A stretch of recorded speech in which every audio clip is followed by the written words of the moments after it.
मान सां सभिनी के बकर मुशायरे में बकरन सारा दिल रचाया तो अजकल बकरन के मेहंदी लाया तो अजकल आई हां मिस्कीन हालन में तड़ी यहाँ कई सालन में तुम जॾहिं छोकिरीअ खे शोर पाए परे बगर पर बाहर नंढ जा सुबह साण आए सैंडलन जो सटको तोड़े आसां ते लटन जो कड़को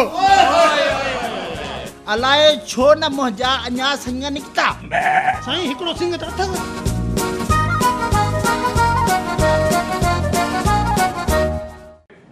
अस्सलाम वालेकुम नाज़रीन दिल जान जिगर शान मान सां सभिनी के बकर मुशायरे में मुझे मतलब भली कार चऊं था वालेकुम सलाम अजो के हिन मुशायरे में घर तड़ जा तड़ल को भी न जो ओही वाही कोने को सब शायर शरीक थिया आहिनि सिर्फ़ बकर जे चक्कर में हिते पहुता आहिनि त नाज़रीन हिननि जो तारुफ़ असां कराईंदो हलां पर इन का पहिरीं जो हिननि जो तारुफ़ कराया सब का पहिरीं मां पंहिंजो तारुफ़ कराईंदुसि छो पोल हवारो ॾियो या न ॾियो त नाज़रीन मुंहिंजो नालो आहे अबू अब्दुल सलाम उर्फ़ गौसली गुनहगार साईं मां तव्हां खां हिकिड़ी ॻाल्हि पुछां हा पुछो तव्हां भला कहिड़ा कहिड़ा घणा गुनाह कया आहिनि ओए प्रोग्राम में को पुछंदासीं बस ॾिसो ही कुदरती अज़ाब में असां सां गॾु आहे हलो सही तारुफ़ करा सही तारुफ़ करायूं था त सॼे पासे खां पहिरियों मोहतरमा वेठी आहे त हिन जो नालो तव्हांखे ॿुधण सां ई करंट लॻी वेंदा छो त हिन जे नाले में बिजलीअ जो शुमार आहे त संदन नालो आहे बुलबुले बिजली बिनते बदहवासी बेगम ऐं संदन पासे में वेठल आहे चाकर चंडो वलद मामू महरदीन मंडो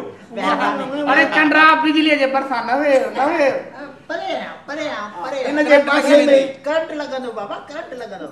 साईं मुंहिंजे पासे में बिल्कुलु बराबरि मुंहिंजे गोॾे जे मथां गोॾो रखियो वेठो आहे उहो मूंखां पुछो त वज़न मूंसां कहिड़ी हालत कई आहे बिल्लू बुलबुले गाफ गॾह जीम जुती कॾहिं वांगुरु ट्रपा थो ॾे पर पाड़े जो असर थींदो आहे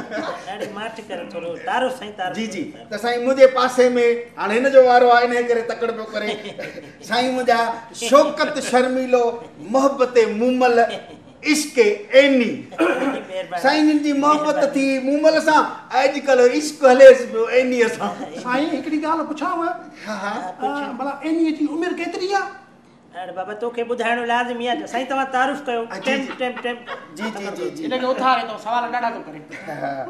साईं मुंहिंजा तव्हांजे पासे में असांजे हिन पासे वेठो आहे दिल्लू दरबदर उर्फ़ बहादुर बीमार सुभान अल्लाह सुभान अरे बीमार तो कोन थो लॻे साईं बीमारी बोरी पई आहे ॼण बीमार तो कोन मुझे पर ना यार दई इहो वरी जॾहिं सेहतमंद वा जॾहिं साईं जिन जी शाइरी जो वारो ईंदो त पोइ पुछंदासूं त तव्हां बीमार कीअं थिए कहिड़ी बीमारी अथई कहिड़ी बीमारी त साईं मुंहिंजा साईं जे पासे में जेका बीमारी मुंहिंजो मतिलबु शाइर वेठल आहे ज़ख़्मी ज़मीरुल नसीर हकीरुल फ़कीर जामिउल असीर नालो वठण सां सहिको वठी वियो नालो साईं भला माशाअल्लाह तव्हांजो वज़न केतिरो आहे ॻाल्हि ॿुधो साईं हमाली कंदो आहे छा कुर्बानी कंदेसि साईं अॻिते हलो तव्हां शहर जी टाइम बचायो थो नाज़रीन तारुफ़ मुकमल थियो इन खां पहिरीं चऊं कंहिं शाइर खे हिते शाइरी पढ़ण जो मौक़ो ॾियां शाइरी पढ़ण लाइ अर्ज़ु कयां मुंहिंजो ख़्यालु आहे त पाण हिकिड़ो नंढड़ो पितिकड़ो ब्रेक वठूं ब्रेक खां पोइ वरी अची करे शाइरी खे अॻिते वधाईंदासीं भले ब्रेक वठो त नाज़रीन तव्हां हिकिड़ो केक वठो ऐं चांहि जो कोप वठो तव्हांजो वात अञा पटियो ई पियो हूंदो त असां वरी मोटी ईंदासूं त नाज़रीन वठूं था हिकु नंढड़ो पितिकड़ो ब्रेक